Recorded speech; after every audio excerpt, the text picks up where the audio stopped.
నమస్తే, welcome to Suman TV. మోకాలు నొప్పులు అని కంప్లైంట్ చేసిన వెంటనే డాక్టర్స్ సజెస్ట్ చేసేది ఏంటంటే వ్యాయామం చేయాలి, అది కూడా వాకింగ్ చేయమని చెప్తారు. ఆఫ్టర్ సర్జరీ తర్వాత కూడా అదే చెప్తారు. బట్ ఆ వాకింగ్ కూడా ఫ్లాట్ సర్ఫేస్ మీద చేయాలని చెప్తూ ఉంటారు. ఈ ఫ్లాట్ సర్ఫేస్ మీద చెయ్యాలి అనేసరికి చాలా మంది థ్రెడ్మిల్ని ఎక్కువగా యూజ్ చేస్తూ ఉంటారు. సో బయటికి వెళ్ళే అవకాశం లేకపోవచ్చు, లేదంటే రోడ్ల మీద ఎగుడు దిగుడు ఉంటుంది కాబట్టి ఫ్లాట్ సర్ఫేస్ అని అనగానే థ్రెడ్మిల్ ఫ్లాట్గా ఉంటుంది కాబట్టి ఆ సర్ఫేస్ మీద చేయొచ్చు అనే ఉద్దేశంతో చేస్తుంటారు. ఇది ఎంతవరకు కరెక్ట్? ఇలా చేస్తే ఏమైనా సమస్యలు వస్తాయా? అండ్ ఈ మోకాళ్ళ నొప్పులకి హోమియోపతిలో ఎలాంటి ట్రీట్మెంట్ అందుబాటులో ఉంది? ఈ విషయాలపై అవగాహన కల్పించేందుకు మనతో పాటు ఉన్నారు డాక్టర్ చేతన్ గారు. నమస్తే సార్. నమస్తే మేడం.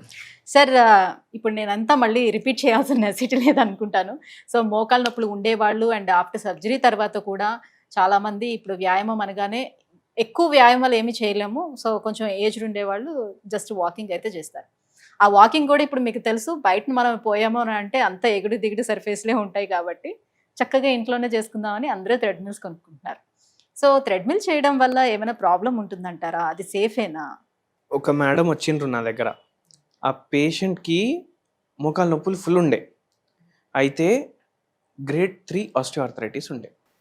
ఓకే. అయితే వెయిట్ ఏమో 100కి దగ్గర ఉండే. అండ్ ఏమన్నారంటే డాక్టర్లు, మీరు ఆపరేషన్ చేయించుకోండి, ఆపరేషన్లు చేయించుకుంటే మీకు జర తగ్గుతుంది అనేసి. కానీ పేషెంట్కి ఫుల్ భయం ఆపరేషన్ చేయించుకోవాలంటే. ఇలా పిల్లలేమో ఆస్ట్రేలియాలో ఉంటారు. వీళ్ళకి ఏంటంటే 14వ ఫ్లోర్లో గేటెడ్ కమ్యూనిటీలో అపార్ట్మెంట్ కొన్నారు. 14వ ఫ్లోర్లో అపార్ట్మెంట్ కొన్నారు. అయితే ఇప్పుడు బాబు రోజు ఫోన్ చేసి, అమ్మ జిమ్ ఉంది మన దాంట్లో కమ్యూనిటీలో, నువ్వు అంటే, అరే సార్ నేను ఎట్లా పోతా, నాకు నిల్చోడానికే వస్తలేదు. మా బాబేమో ఫోన్ చేసి పో అని అంటాడు, లాస్ట్కి ట్రెడ్మిలే ఆర్డర్ ఇచ్చిండు అన్నాడు. అంటే వెయిట్ తగ్గితే మోకాళ్ళ నొప్పులు తగ్గుతాయని ఉద్దేశమా? వెయిట్ తగ్గితే ఫిజికల్ యాక్టివిటీ ఉంటే మోకాలు నొప్పులు జర తక్కువ అవుతాయి. ఎందుకంటే అక్కడ పడే భారం తగ్గుతుంది కదా. మెయిన్ మొత్తం భారం మోసేది మోకాలే. సో ఒకవేళ వెయిట్ చాలా ఎక్కువ ఉంది అనుకోండి, మోకాలేమో పాడవుతాయి విత్ టైం. 70కి 80కి వచ్చే ప్రాబ్లం మనకు 35-40కి వస్తుంది. మేడంది వెయిట్ కూడా ఎక్కువ ఉండే. అయితే ట్రెడ్మిల్ ఆర్డర్ చేసినామంటే, వద్దమ్మా చేయొద్దు ట్రెడ్మిల్ మీద వాకింగ్ అన్నాను నేను. ఎందుకు చేయొద్దు సార్, అందరు చేస్తున్నారు కదా అనేసి అన్నారు. అందరికీ మోకాలు నొప్పులు వస్తాయి తర్వాత ఒకవేళ అట్లనే కంటిన్యూ చేస్తే. ఎందుకు చేయొద్దు ట్రెడ్మిల్ మీద వాకింగ్ అంటే దానికి కూడా ఒక రీజన్ ఉంది.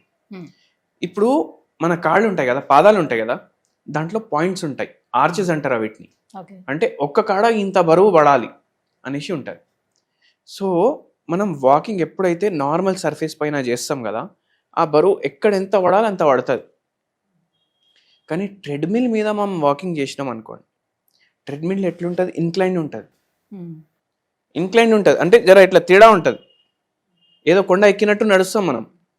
అప్పుడు ఏమవుతుందంటే మన కాళ్ళు ఎట్లయితే వాకింగ్ చేయాలి అది మారిపోతుంది అండ్ మోకాల మీద ఎక్కువ స్ట్రెయిన్ పడుతుంది. అండ్ ఇంకోటి ఏంటంటే, ఇప్పుడు మనం పార్క్ పోయినాం, డైలీ ఒక అరగంట వాకింగ్ చేయాలి. మనం స్టార్ట్ చేస్తాం వాకింగ్ స్టార్ట్ చేస్తే కంటిన్యూస్లీ నడుస్తాం మనం హాఫ్ అన్ అవర్.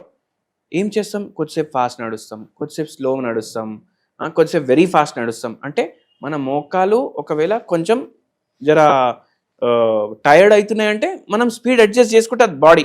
మనం చెప్పే అవసరం కూడా ఉండదు బాడీని అడ్జస్ట్ చేసుకుంటుంది స్పీడ్. కానీ ట్రెడ్మిల్ మీద నడిచినప్పుడు ఏమవుతుంది, మనం స్పీడ్ సెట్ చేయాలి. ఇప్పుడు మనం మోకాలకి నడవద్దు అని అనిపిస్తే కూడా నడవాలి, లేకపోతే జారి కింద పడతాం. సో ఏమవుతుంది, స్ట్రెయిన్ ఇంకా ఎక్కువ పడుతుంది మజిల్స్ పైన, జాయింట్స్ పైన. దాంతో ఇన్ ద లాంగ్ రన్ ఏమవుతుంది అంటే మోకాలు పాడయ్యే ఛాన్సులు ఇంకా పెరిగిపోతాయి. సో లేనోళ్ళు మోకాలు నొప్పులు ట్రెడ్మిల్ వాడొద్దు, ఉన్నోళ్ళు అయితే అస్సలు వాడొద్దు. ఆ పేషెంట్కి యూజ్ చేయొద్దు. అయితే ఆ పేషెంట్ ఏమన్నా మళ్ళీ ఇప్పుడు కొన్నది ఏం చేయాలి అంటే, ఇప్పుడు ఇలా ఈ ఫ్లాట్ సర్ఫేస్ ను కూడా ఇట్లా స్ట్రైట్ గా పెట్టుకునే అవకాశం ఉంటుంది కదా. ఒకవేళ స్ట్రైట్ గా పెట్టుకునే అవకాశం ఉంటే కూడా మనం స్పీడ్ ని అయితే మన మైండ్ ప్రకారం చేయలేం కదా, స్పీడ్ ని మన మైండ్ ప్రకారం చేయలేదు. సో అవుతుంది, ప్రాబ్లం అవుతుంది. దాని బదులు ఇంట్లోనే నడవండి. ఫోన్ చూస్తారు కదా 3-4 గంటలు ఫోన్ చూసినప్పుడు దాంట్లో 1 గంట చూసుకుంటా నడవండి, ఇట్లా స్వైప్ చేసుకుంటా ఇక్కడక్కడ తిరుక్కుంటా. సో నార్మల్ ఫ్లాట్ సర్ఫేస్ మీద నడిచేటట్టు అవుతుంది. మళ్ళీ ఇంకో ప్రాబ్లం ఏం తెలుసా, ఇప్పుడు మనం ఫ్లాట్ సర్ఫేస్ అన్నాం, ఇంట్లో ఏమో మెరిచినట్టు మనం టైల్స్ వేసుకుంటాం, వెట్రిఫైడ్ టైల్స్. మీరు బై ఛాన్స్ ఎవరైనా ఇంట్లో డాగ్స్ క్యాట్స్ ఉన్నాయంటే మీరు అబ్జర్వ్ చేయండి, అవి ఆ ఫ్లాట్ సర్ఫేస్ ఆ టైల్స్ మీద నడవడానికి అవిటికి కష్టమవుతుంది. అవును.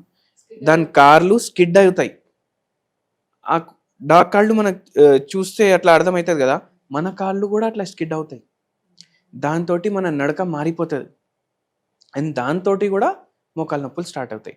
అందుకే ఇంట్లో చెప్పులు వేసుకోవాలి. ఐదర్ బండరాళ్ళన్నా వేసుకోండి, లేదంటే ఆ వెట్రిఫైడ్ టైల్స్ కావాలంటే చెప్పులన్నా వేసుకోండి. అట్లా మీరు ఇక్కడక్కడ వాకింగ్ చేయండి. అప్పుడు జర మజిల్ స్ట్రాంగ్ అవుతాయి, జాయింట్ డీజనరేషన్ కూడా, వెయిట్ కూడా తగ్గుతాయి, అది కూడా తగ్గుతుంది, జర స్ట్రాంగ్ అవుతుంది. దాంతోపాటు మనం మందులు ఇస్తాం, హోమియోపతి మందులు. సో సర్జరీ అవాయిడ్ చేస్తాం మనం. ఈ పేషెంట్కి కూడా ఇప్పటివరకు సర్జరీ చేసుకోలేదు ఆ పేషెంట్, 3-4 ఏళ్ళు అయింది నా దగ్గర వచ్చి. So surgery is not the only option. Homeopathy treatment తీసుకొని మనం మోకాలు నొప్పులు తగ్గించుకోవచ్చు. అండ్ ఎన్నోసార్లు ఏమవుతుంది కదే, ఒక వరకు జాయింట్ రిపేర్ కూడా అవుతుంది. అయితే ఇప్పుడు మోకాలు నొప్పులు అనేవి ఓన్లీ ఒబేసిటీ ఉండే వాళ్ళకో లేకపోతే ఏజ్ బార్ అవుతున్న వాళ్ళకో అలా కాకుండా ఇప్పుడు యంగ్స్టర్స్లో కూడా 45 ఆ ఏజ్ గ్రూప్లో వాళ్ళు కూడా మోకాలు నొప్పులు కంప్లైంట్ చేస్తూ ఉన్నారు. సో ఇంత ఎర్లీ ఏజ్లోనే వచ్చేటువంటి ఈ మోకాలు నొప్పులకి ఎలాంటి ట్రీట్మెంట్ ఉంటుంది మన హోమియోపతిలో? ఇప్పుడు 30 ఏండ్లు వస్తే ఎవరైనా అంకల్ అని చెప్పిండ్రు అనుకోండి, అరే ఏంది వీడు నాకు అంకుల్ అంటుండు అనేసి అనిపిస్తుంది. కానీ మనం మన బాడీని అంకల్ లాగా తయారు చేస్తున్నాం. ఫిజికల్ యాక్టివిటీ లేదు, విటమిన్ డి డెఫిషియన్సీ ఉంది, మనకు ఎప్పుడు ఏసీ కావాలి, మనం ఎండలో పోతే మనం ట్యాన్ అయిపోతాం అనేసి ఎండలో పోము. కానీ ఎండలో పోతేనే మనకు విటమిన్ డి ప్రొడ్యూస్ అవుతుంది. మనకు అందుకే ఏం చేస్తాం, సప్లిమెంట్లు తీసుకుంటాం. ఒకవేళ బై ఛాన్స్ ఎక్కువ అయిపోయింది అనుకోండి, అది టాక్సిక్ అయిపోతుంది బాడీకి అండ్ ఇంకా ఎక్కువ డ్యామేజ్ అయిపోతుంది. మనం లాభాని కోసం తీసుకుంటాం కానీ నష్టం అయిపోతుంది బాడీకి. సో ఏం చేయాలంటే మనం ఎప్పుడైతే మనకు జర ఈగో హర్ట్ అవుతుంది కదా, అంకల్ అని పిలిస్తే ఎవరైనా చిన్నపిల్లలు, దాని బదులు మనం మన బాడీని యంగ్ పెట్టుకోవాలి. మనం ఫస్ట్ మైండ్లో ఆలోచించాలి, నేను ఎప్పుడు యంగే అనేసి.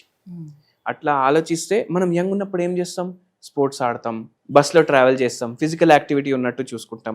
కాలేజ్లో ఉన్నప్పుడు బస్లో ట్రావెల్ చేస్తాం కదా, మనం కార్ కొన్న తర్వాత కార్లోనే పోతా, నేను ఆఫీస్కి కూడా కార్లో పోతా, కిరాణా దుకాణానికి పోవాలంటే కూడా కార్లో పోతా ఏసీ వేసుకొని. సో కొంచెం మన బాడీకి మనం తపన అనుభవిస్తే మనకు ఇటువంటి ప్రాబ్లమ్స్ రావు.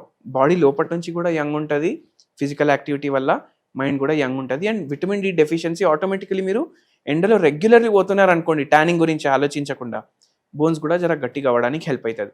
మళ్ళీ ఇంకో పెద్ద ప్రాబ్లం ఏంటంటే, ఇప్పుడు ఇన్ని యాప్స్ వచ్చినాయి, ఓటీటీ యాప్లు, డైలీ ఒక వెబ్ సిరీస్ పెట్టుకోవడం, నైట్ 2-3 పడుకోవడం, మళ్ళీ 7 లేవడం, పిల్లల్ని డ్రాప్ చేయాలి కదా స్కూల్కి.